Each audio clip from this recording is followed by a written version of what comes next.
Good morning, everybody. Tuesday, Talk Tuesday. We are here at the straight... Cosmo, knock it off. We're here at the straight road. The weather is terrifyingly warm. Like my car said as we started off, it was like 6 or 7 degrees. It's supposed to go up to 14. Everything's melting. It's February. I don't know what the heck is going on, but here we are. How many do I have today? 13. So Rowan is at home. He's going through an ouchie growth spurt, which means he's just not moving so well. So we're giving him a couple days break. Hamish, Cosmo, and Tucker. Sorry, headphone users. The problem with everything melting is that there are a lot of things that are coming to the surface that smell great to dogs and are in fact disgusting. Anywho, okay, so who do we have? We've got Maggie off on the side there, Tucker. Got Archie, Rosa, and Stella, Kronk, Hamish, Luna, Cosmo, Bailey, who's firmly in spring mind, Nova, who's hoarding a treasure. We've got Iskra and Newton. Yeah, we're just chilling. We're going through... Luna! That's a no from me. We're going through a bit of remedial with these two.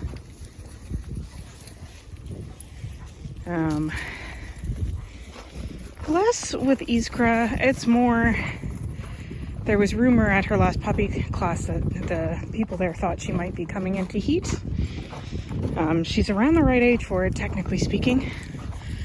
I haven't noticed any difference in the boys on pack walk, but to be safe, I'm keeping her close. We're working on other stuff. And if I notice any shift in attitude with the males towards her or each other, then we'll make the call. If you don't have a female dog or have never had a female dog, it's not a fun time. Like, it's a time. And some of the early signs of it can be irritability in an otherwise pretty chill dog. She'll be more sucky, things like that. Obviously the physical signs, but the first thing is going to be smell, which obviously not something that humans can smell, which is why I look to the dogs to tell me if something is weird. But so far so good, but I'm still not taking any chances. Now, the only unfixed dog I have is Rowan. And I haven't had him with us this week, so we'll see how that goes. It could be nothing.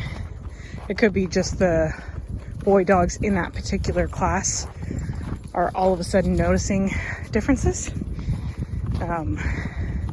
And some females seem to just smell better than others, according to them. Dogs are weird. Bailey, let's go. Where's my other nerfer? There she is. Okay. Yeah, I won't get too descriptive because you can easily look it up yourselves. But generally, like, personality shifts, and if you notice like other dogs starting to behave oddly. Oh.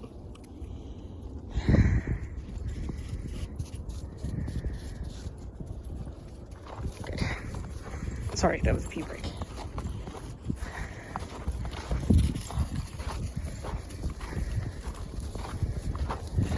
Luna, out of the field. Thank you. She's like, what the heck? It's the only way I can escape this little demon of chaos.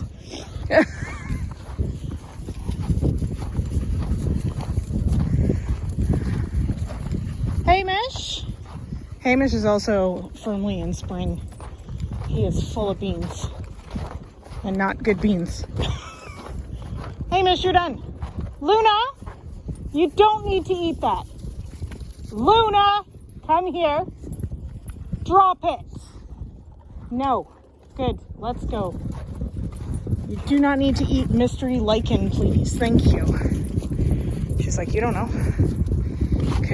an essential part of my diet. Good girl, Rosa. Yeah, so that's us this week. If I sound tired, it's because I am tired. It's been a long couple weeks. Just dealing with back end stuff for the business. It's one of the parts about being an entrepreneur that's kind of nobody really talks about, is all the silly things you have to do behind the scenes to make a business function in a way that you can make a living, but like still have enough of yourself left over to do the things. It's a fine balance. Not these two though. I see Archie going.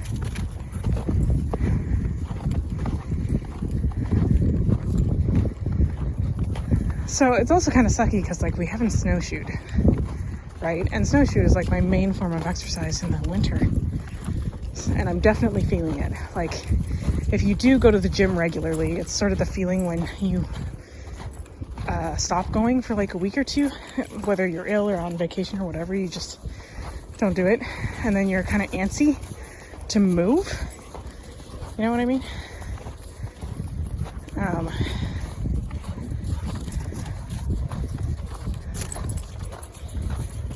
Yeah, that's all I have to say about that. I am going to be filming a video. I noticed yesterday when I was taking a video for a different client, toenails are a thing. So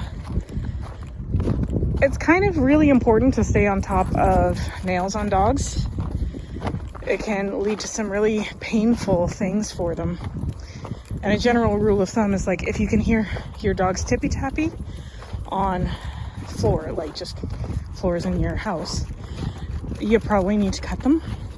And I know it can be a scary thing. So whether you cut them or you have someone cut them or you train your dog to enjoy having them cut, well, if not enjoy, at least put up with you for long enough to get it done. I was gonna say, I don't think Rowan or Kronk enjoy the process, but they do enjoy the extra loving and cookies at the end. So the question I most often get for that is like, how often do I cut my dog's nails? And the answer is once a week. And the reason for that in puppies is because I want... Maggie, that's a no. Bailey. Uh-huh. Get a move on, Wiggles. The reason for that is in puppies, I want them to continue to stay used to it. So I start, well, with Rowan, I didn't do it right when I got him because the breeder did it. But the next week, we cut his nails. And the week after that, we cut his nails. And every week since, we cut his nails. Bailey! Uh-huh. She's like, but all the things that I can eat. And the reason I do it weekly for Kronk is because he has black nails and I'm terrified of quicking him. So if I just tip them once a week, it's a lot easier to maintain than if I do it longer in between and accidentally quick him and then he's traumatized and I'm traumatized. So if I can just keep them shorter, then I don't have to worry about it. So sort of the anatomy of a nail is you've got the hard outside, so sort of like our nails, our fingernails. And then the inside, the pink part, is called the quick. Now, it starts off in like sort of a reservoir at the base of the nail. And you can also get a vein running down from the quick. That is what you cut. Okay, Tucker, what are we doing? Thank you. Oh.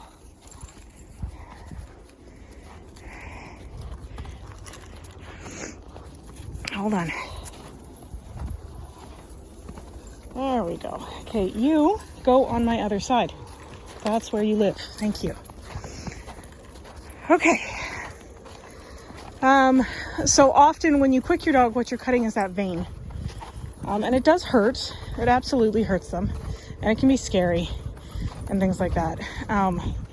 But the key, especially when you quick your dog, firstly, get Quick Stop. It's something you can find at most pet stores, or have cornstarch on hand to help clot it. It's not going to clot on its own. It's going to keep bleeding forever. Or I should say it'll clot very, very, very, very, very, very slowly. So if you can just use Quick Stop. Kronk!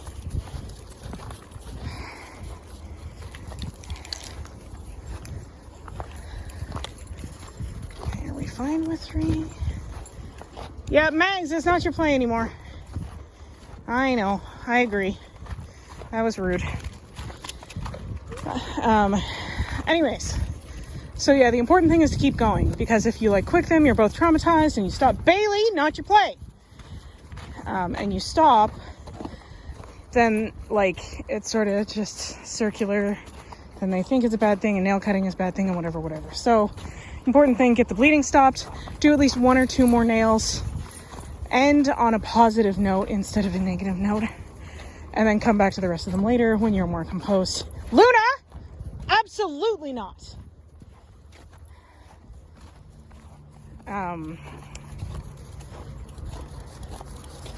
And there's a couple different ways, and even a couple different clippers. Like, if you go to a pet store and you look at the different clippers, there's like almost a mini guillotine. Hamish, also not your play. I don't know why, but Hamish lately is just totally focused on playing with Kronk. Like, he desperately wants to wrestle with Kronk. And Kronk is just like, no, dude. We've known each other for like 2.5 years now. You've never wanted to do that before. It's weird. Anyway, yeah. So, I think there's also like little scissor ones. Those are good for smaller dogs.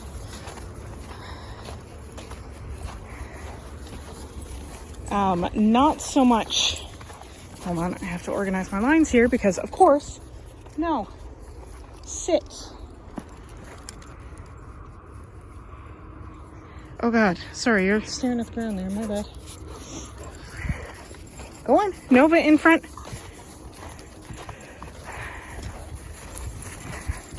Oh, Archie, you've started a thing now.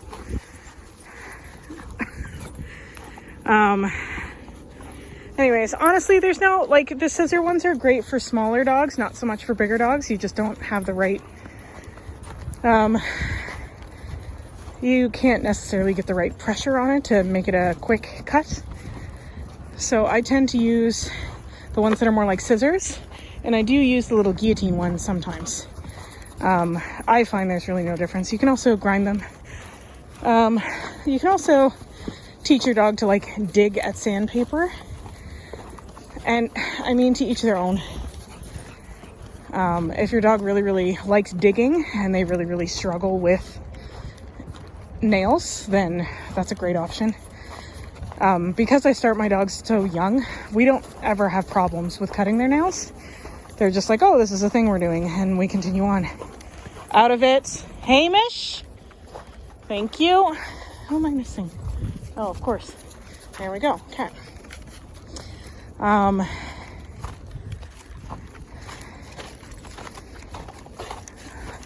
Yeah, so the first thing is to pick your tool of choice. And again, in doing nails, you can put them up on a table. I flip my guys over on their back, just sort of running down my legs, because I find that easiest for both of us. But when I had bigger dog, like with Zeus, he was up on a grooming table, and we would pick up sort of like if you're cleaning a horse's hooves. Kronk, that's enough. So like you pick up their leg and you tilt their foot back, and then you cut them that way. I'm going to try and do a bonus content video showing with Rowan because his nails are white, so it's easier to see. Kronk out.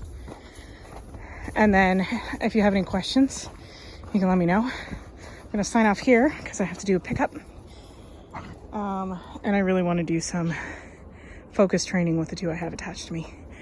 So yeah, as always, Luna! As always, if you have any questions about this or any other video, you know what to do. If you have a second to like, comment, and subscribe, it's greatly appreciated. Otherwise, we'll talk to you soon. Cheers.